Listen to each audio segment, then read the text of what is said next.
What is up everyone, and welcome to some more F122 My Team Career Mode, and welcome to the second half of Season 5. We just finished the British Grand Prix, and after a poor qualifying performance we had a fantastic recovery drive to P2, and then we also did the Austrian Grand Prix, where after qualifying outside the points we managed to work our way again into the win that time. We're now renegotiating with Théo Pourchaire, and disaster has struck. He is not willing to re-sign with us for the medium risk offer, and that's as high as I'm willing to give him. I don't think he's earned a high risk offer by any stretch of the imagination. His performances this season have not been particularly strong. So yeah, we're in a bit of a predicament here. We need to find a new teammate to sign, and they're all quite expensive at this point because I've got driver acclaim on or driver acclaim gain on high. It means that, you know, I can only afford everyone from, I think it's Ocon downwards, or, oh no, from Gasly downwards. So I can't afford the top 4 drivers, Leclerc, Norris, Alonso and Verstappen. But, yeah, everyone from Gasly downwards I could potentially afford. But they're all, you know, they've all got particularly high market value, big buyouts and stuff. And the cheapest driver that I can approach is either Lundgaard or Piastri, and Piastri is a hell of a lot better than Lundgaard, and so he's who I'm going to go with, and I'm going to try and negotiate with him and see if we can come to an agreement this time. We couldn't manage it last time, but this time I'm going to be putting in my bid to see if I can beat Haas to the signing of Oscar Piastri, see if I'm willing to offer him more money or not. And yeah, we're just seeing if we can outbid them. We've won. Okay, so 9.55 million is what we paid, plus the 4.5 million buyout. So yeah, 14 million he ended up costing us. That's a big chunk of our budget. So I'm going to be keen to try and keep him, so we don't have to keep spending loads and loads of money, or we may have to look at potentially signing some new secondary sponsors with higher payouts, because it seems like we're just not really earning enough money to do many upgrades at the moment. Not that it particularly matters, you know, because we have everything we need at this stage. You know, we've got personnel maxed out, and we generate enough resource points that we could cover off just about any regulation change. So I'm not too concerned, even if we don't have that, you know, cash in bank to do any more upgrades. We don't necessarily need them. We have an immediate opportunity to improve his focus at the cost of some resource points, so we'll do that, because I did notice that with the exception of a few drivers, almost all of them had like red focus. Some of them were down in like the 20s and 30s, which is atrocious. It's like, no wonder I'm having a strong season when the cars around me are, you know, all the drivers around me are really struggling for focus. But yeah, we have signed Piastri again. We welcome him back to the team for the second half of Season 5. Last time he was at the team was the second half of Season 3, if I'm not mistaken. When, or was it Season 2? I think it was Season 2, actually, wasn't it? When Fittipaldi didn't want to rejoin our team for the second half of the season. We had to look elsewhere. We looked at Piastri, and then we tried to re-sign him in Season 3, and he still wasn't interested, which unfortunately for him was right around the time that our car started getting really good. But I think he's realised our car is quite good now.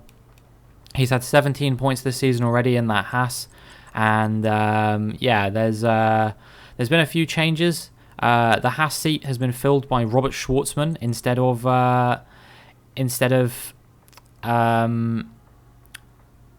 you know, a new driver. He's moved over from Alfa Romeo, and his seat at Alfa Romeo has been appropriately taken by Théo Pourchaire, who of course has those links to Alfa Romeo in real life. So I guess they thought, well, since he's available, why not get him? And yeah, they've passed Robert Schwartzman over to the people at Haas to see if he can do anything with what is, you know, a reasonably competitive car. But Schwartzman hasn't been particularly strong. But you know, that does mean that Schwartzman and Schumacher are reunited as teammates for the first time since it would be 2020, I believe, when they were teammates at Prema in F2. And I remember there was a few fireworks between them. So hopefully, you know, Haas will continue to develop. They're both quite experienced at this point, But yeah, we go fastest in the first practice session. Perhaps means of how we hope to continue over the course of this session. But there's a lot left to do. Piastri outperforms Pourchaire, which is kind of that's my target for him. I think this season going forward. Now that we've signed him for half a season, I want him to outscore Piastri, which means not just be ahead of him on points necessarily, but I want him to score at least 102 points over the course of this season to prove that he was a worthwhile signing, or rather, I want him to score 102 points over the course of the next 11 races, if that makes sense. So I think 119 is the number I want him to be on, and yeah, that will kind of justify my decision to sign him over trying to just give Pourchaire more money, because I could have got Pourchaire for cheaper, but there were just so many mistakes creeping in with Pourchaire, and it felt like quite often he was off the pace and he wasn't really looking particularly competitive. So I don't know, I was a bit reluctant, but hopefully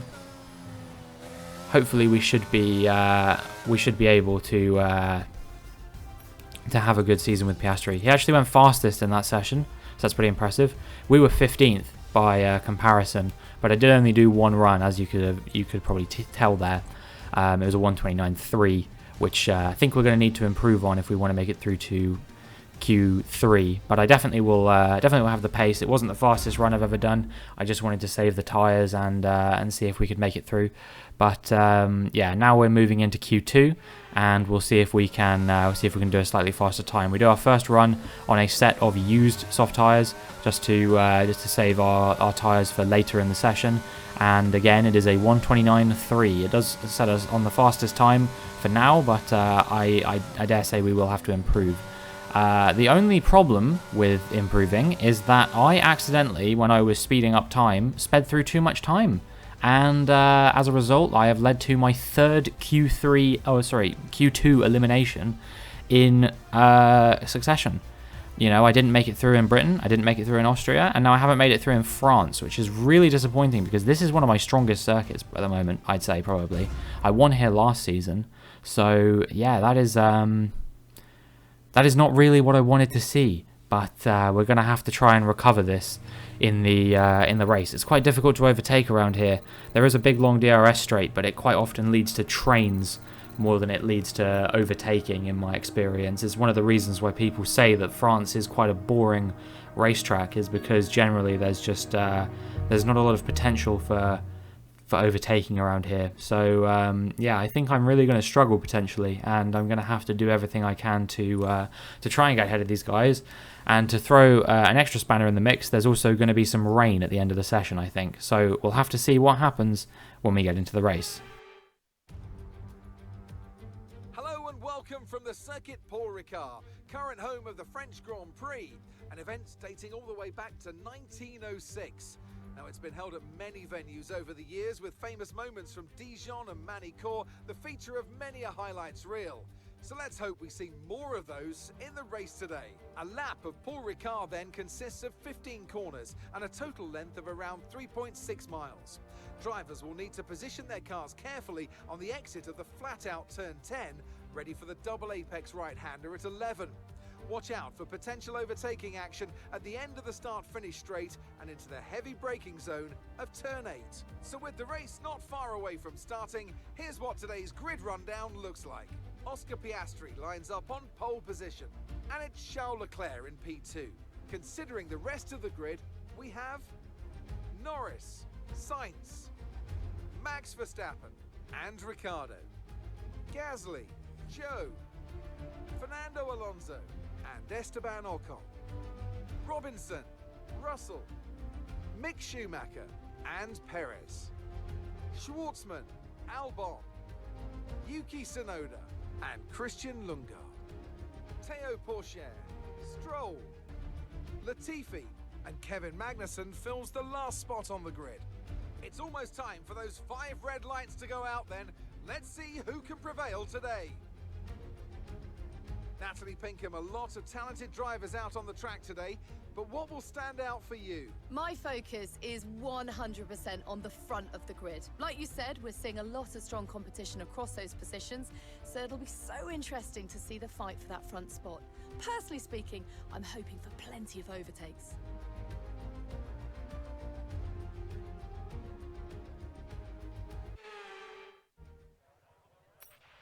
Okay, now that we've got some good points on the board. Not interested in what Mark has to say. He says the same things every time. He's always like, let's aim for a top 10 finish. I'm aiming for like a top 5 finish, to be perfectly honest. Whilst it's difficult to overtake here, starting on the soft compound tyres is going to give me the best opportunity to do exactly that. But the first thing I'm going to have to do is get ahead of Esteban Ocon at his home Grand Prix, which I don't think is going to be as easy as it sounds. You know, he is a very fast driver. There's a lot of French drivers on the grid now at this point. We got Ocon, we got Gasly, we got Porsche. I don't know if there's one I'm forgetting or not. No, there used to be Grosjean, but obviously he's not in Formula 1 anymore. So I think that's it, Ocon, Porsche and Gasly.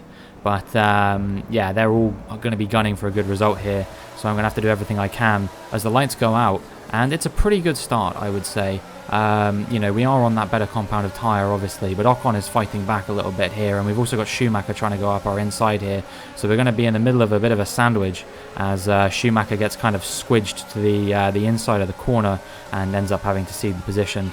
Alonso gets caught up behind Joe there, and I think about going around the outside, but I can't quite find the traction to get ahead of him on that occasion. But I am going to try and go around his outside as we come into this next corner, and maybe also around the outside of Zhou Guanyu as well.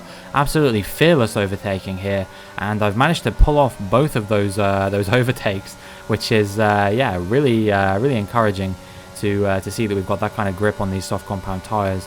We do have a bit of wear on our MG UK, but it shouldn't be too much of an issue, I don't think.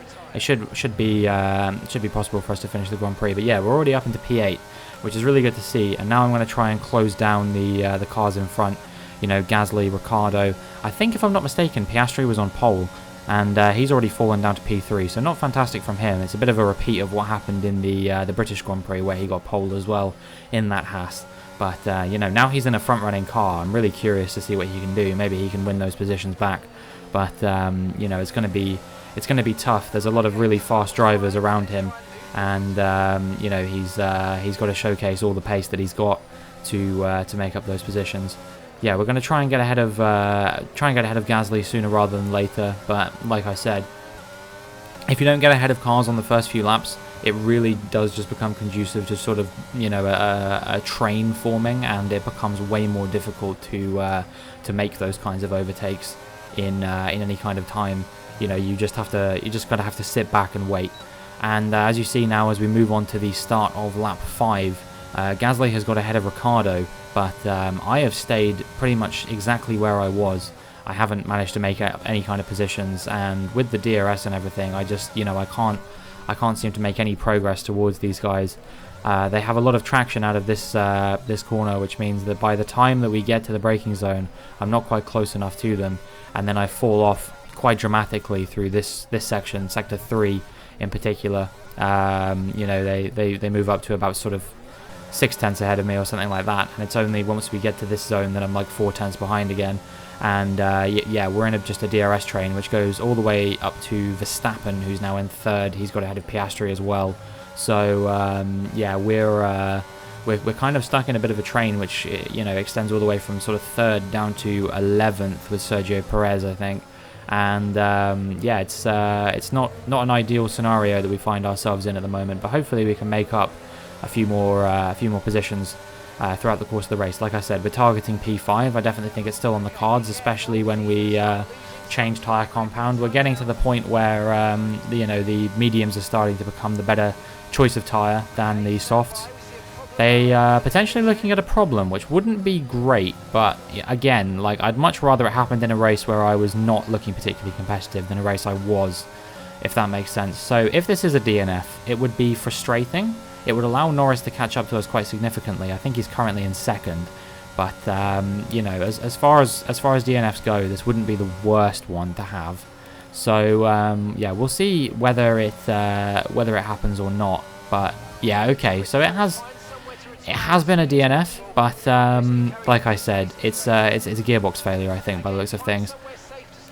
But yeah, it could be a lot worse. I've yet to have it in this season where I've been running sort of in the podium positions, where I have spent a lot of time this season, especially in the first sort of 9 races.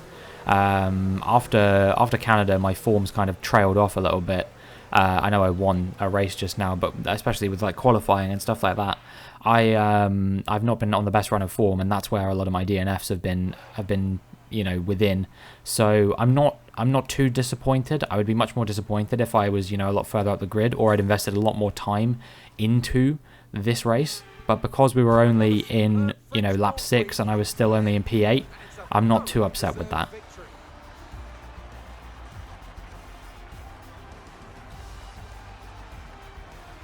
So Natalie, what do you think helped them deliver this result?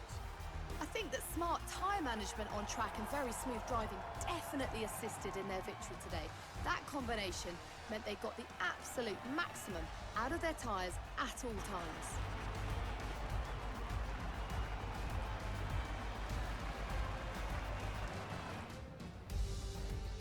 Here come our winners now, a thrilling race and a tremendous effort by Ferrari.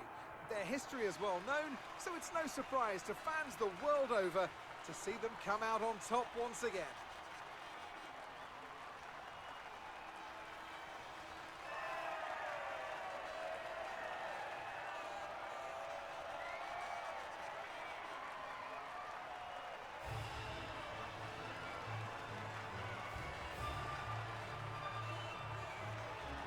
A great win for Leclerc on what is sort of home turf. Not really, obviously, but, you know, he speaks the language. And then Norris comes home in second, and Russell actually managed to recover all the way up to third.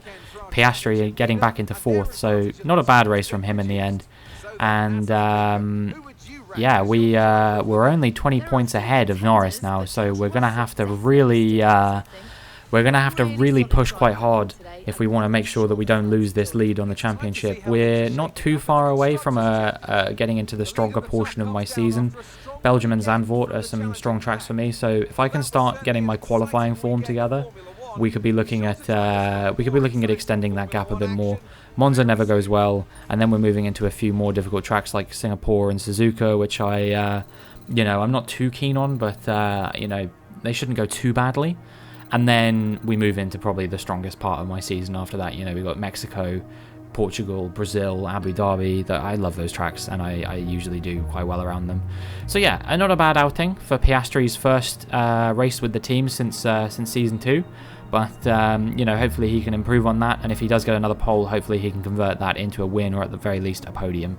But yeah, not too bad. That is going to be it for this video. If you enjoyed, make sure you like and subscribe, and hopefully I will see you in the next one.